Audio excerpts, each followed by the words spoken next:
Hello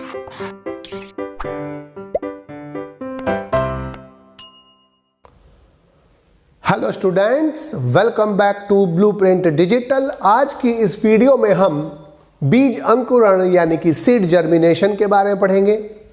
video को start करने से पहले हमारे चैनल को सब्सक्राइब करें और बेल आइकन दबाना न भूलें, जिससे हमारे लेटेस्ट वीडियोस की नोटिफिकेशन आपको प्राप्त होती रहे। अब हम आज के टॉपिक पर आते हैं। आवर्तबीजी पादपों यानी कि एंजियोस्पर्मिक प्लांट्स में जीवन उत्पन्न करने वाली संरचना बीज कहलाती है। बीज का निर्माण फर्टिलाइज्ड ओव्यूल से होता है, निषेचित बीजांड से होता है, और बीज में एक महत्वपूर्ण कोमल संरचना उपस्थित होती है जिसे भ्रूण कहते हैं, एम्ब्रियो कहते हैं। बीज के अंकुरण से एक नवोद्भिद यानी कि सीडलिंग का निर्माण होता है, जो वृद्धि करके पादप अथवा वृक्ष का निर्माण करता है।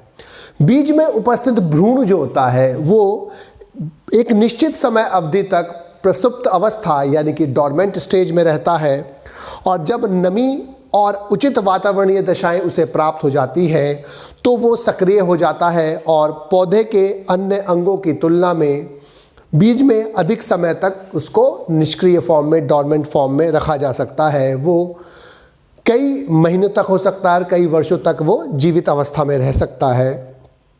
आवर्तबीजी बीज का निर्माण भ्रूण से होता है, जो ओव्यूल से होता है, और ओव्यूल के फर्टिलाइज्ड होने से बीज का निर्माण होता है।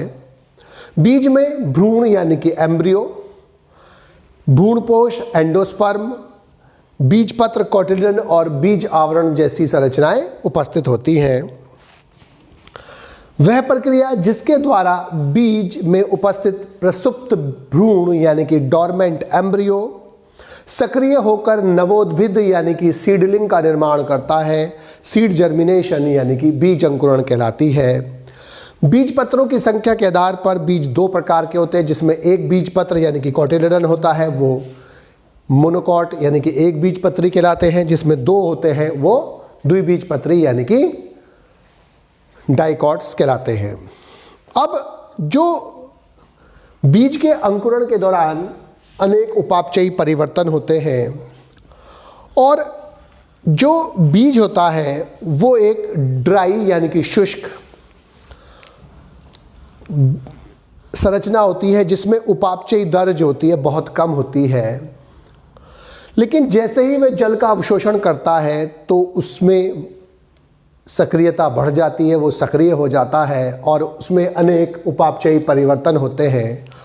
और ये उपापचयी परिवर्तन जो होते हैं मुख्य रूप से तीन चीज़ों में होते हैं: श्वसन में, संचित उत्पादों में, और तीसरा न्यूक्लिक अम्ल में। सबसे पहले श्वसन में अंकुरण के समय जो प्रचुर मात्रा में ऊर्जा की आवश्यकता होती है, और ऊर्जा की जो उत्पादन होता है वो श्वसन से होता है, एटीपी के रूप में होता है। तो बीजों के अंकुरण के समय आवश्यक ऊर्जा श्वसन क्रिया के द्वारा मुक्त होती है।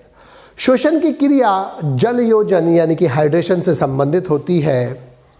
इसका जो अध्ययन है हम तीन अवस्थाओं में कर सकते हैं। प्रथम अवस्था में श्वसन की दर जो होती है वो बहुत तेज़ी से बढ़ती है। फिर दूसरी अवस्था में श्वसन दर किसी एक निश्चित बिंदु पर स्थिर हो जाती है, और तीसरी अवस्था में पुनः उसकी श्वसन दर बढ़ती है। इस दौरान एटीपी का निर्माण अधिक होता है, और एएमपी से और एडीपी से एटीपी का निर्माण की प्रक्रिया तीव्र हो जाती है। दूसरा, संचित उत्पादों में परिवर्तन।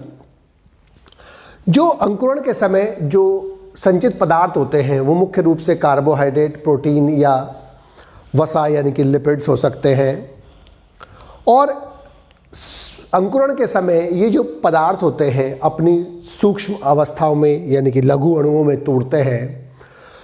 जो कार्बोहाइड्रेट होता है वो मुख्य रूप से ग्लूकोज जैसे सब्सटेंसेस में टूटता है, प्रोटीन अमीनो अम्लों और अमाइड्स में टूटते हैं, और जबकि जो लिपिड्स होते हैं वो फैटी एसिड और ग्लिसरॉल में टूटते हैं। कार्बोहाइड्रेट के विखंडन के लिए अल्फा और बीटा अमाइलेज जैसे एंजाइम चाहिए होते हैं। जो बीटा अमाइलेज शुष्क अवस्था में ही प्रेजेंट होता है, जबकि अल्फा अमाइलेज का संश्लेषण उसमें बाद में होता है। लिपिड के जल अपघटन के लिए लाइपेज जैसे एंजाइम की आवश्यकता होती है और बाद में ये घुलनशील फॉर्म में एम्ब्रियो द्वारा यूज कर लिए जाते हैं। न्यूक्लिक अम्ल में जो परिवर्तन है, जब अंकुरण होता है बीज का तो उस समय कोशिका विभाजन यानी कि सेल डिवीजन और कोशिका दीर्घीकरण यानी कि सेल एनलार्जमेंट दोनों ही क्रियाएं अधिक होती है। अतः इससे स्पष्ट होता है कि कोशिका में प्रोटीन संश्लेषण और न्यूक्लिक अम्ल का संश्लेषण जैसी क्रियाएं जो होती हैं वो होती रहती हैं, अधिक होती हैं और अंकुरण के दौरान जो भ्रूणीय अक्ष होता है उसमें डीएनए और आरएनए दोनों की मात्रा जो होती है वो बढ़ने लगती है। अब इसके बाद है अंकुरण की क्रियाविधि, मैकेनिज्म।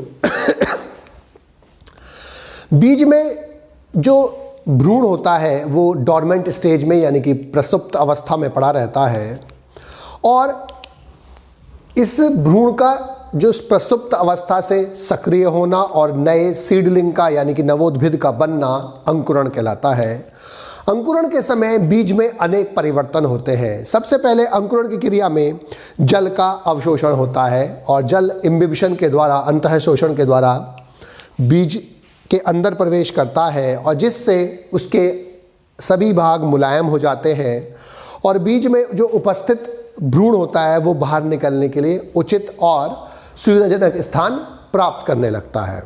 दूसरा, जल के बीज में प्रवेश करने से जो उसके विकर होते हैं, उसके जो एंजाइम होते हैं वो सक्रिय हो जाते हैं और जो संचित खाद्य पदार्थ हैं उनको सरल घुलनशील पदार्थों में परिवर्तित करने लगते हैं जो आसानी से भ्रूण में पहुंचने लगते हैं। भ्रूण उसको यूज करने लगता है और अब उसका वृद्धि आसान हो जाती है। तीसरा, भोजन ग्रहण करते के बाद जो भ्रूण या अक्ष होता है वो उसमें जो जैविक क्रियाएं होती हैं वो तीव्र हो जाती हैं और उसके फलस्वरूप जो बीज अक्ष है यानी कि जो टाइगैलम है यानी कि बीज भ्रूण का जो अक्ष है उसमें वृद्धि होने लगती है। भ्रूण का जो अक्ष होता है उसमें एक एक्सिस होता है, अक्ष होता है जिसे हम टाइगैलम कहते हैं और उसमें एक अथवा दो प्रथम लीव्स का निर्माण होता है जिन्हें हम बीज पत्र यानी कि कोटिलेडन कहते हैं। बीज पत्र के जॉइनिंग पॉइंट से जो यहां पर ऊपर की तरफ प्लम्यूल प्रेजेंट होता है, इसे प्ररोह शीर्ष बोलते हैं और नीचे की तरफ यहां पर रेडिकल उपस्थित होता है जिससे रूट्स बनती हैं।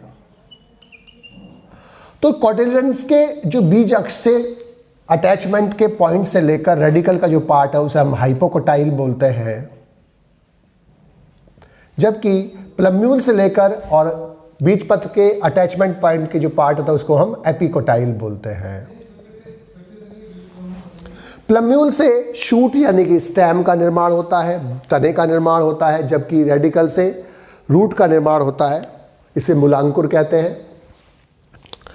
और मूलांकर में वृद्धि होने के बाद प्राथमिक बीजों का निर्माण होता है, जबकि जो एपिकोटाइल्स का जो टिप होता है, शीर्ष होता है, प्लम्यूल में वृद्धि होकर अब शूट का यानी कि तने का यानी कि स्टेम का निर्माण होता है। अब अंकुरण के प्रकार 3 प्रकार के होते हैं, भूमियोपरिक एपीजियल, अधोभूमिक यानी कि हाइपोजियल और पित्रस्थ यानी कि विविपरीय। इस प्रकार का जर्मिनेशन, एपी मतलब होता है बाहर, इस प्रकार के जर्मिनेशन जो होता है वो इमली में, कपास में, खीरा, पपीता, नीम, सेम आदि में पाया जाता है। इस प्रकार का जो जर्मिनेशन होता है उसमें जो हाइपोकोटाइल होता है वो तीव्र वृद्धि करते हैं और जिसके कारण बीज पत्र निकलकर मृदा से बाहर आ जाते हैं, इसलिए इसका नाम है एपीजियल। एपीजियल का मतलब बाहर, एपी मतलब बाहर, जबकि इस वाले में जो अधोभूमिक है हाइपोजियल, हाइपो मतलब नीचे, जियो मतलब ग्रेविटी के लिए लगा हुआ है यहाँ पर, यानी कि मृदा से नीचे होंगे इसमें। तो इस प्रकार का जो जर्मिनेशन है वो चना, मटर, मूंगफली, आम, मक्का आदि में पाया जाता है। इस प्रकार के में जो एपिकोटाइल होता है वो अधिक तीव्र वृद्धि करता है और वो प्रांकुर को ऊपर ले आता है, जिससे जो कोटिलेडन होते हैं वो नीचे ही रह जाते हैं मृदा में। एपीजियल के बाद जो हाइपोजियल के बाद है विविपरिट्री, पित्रस्थ। ये मैनग्रोव प्लांट जो लवणीय पादपों में, लवणीय जगह पर पाए जाते हैं, वहाँ पर सॉल्ट्स पाए जाते हैं। सॉल्ट में, लवण में ऑक्सीजन की मात्रा कम होती है या अनुपस्थित होती है, जिसलिए अगर वो नीचे गिरेगा तो उसको ऑक्सीजन नहीं मिल पाएगी और सॉल्ट में हाइपरटोनिक कंडीशन होने के कारण उसका पानी भी निकलकर बाहर हो जाएगा।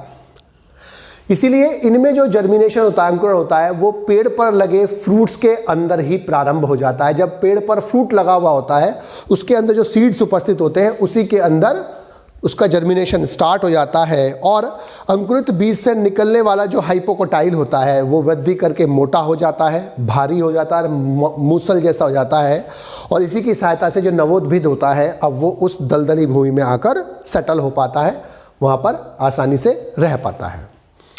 अब अंकुरण को प्रभावित करने वाले जो कारक है मुख्य रूप से 5 है: जल, वायुमंडलीय संगठन, तापमान, प्रकाश और मृदा।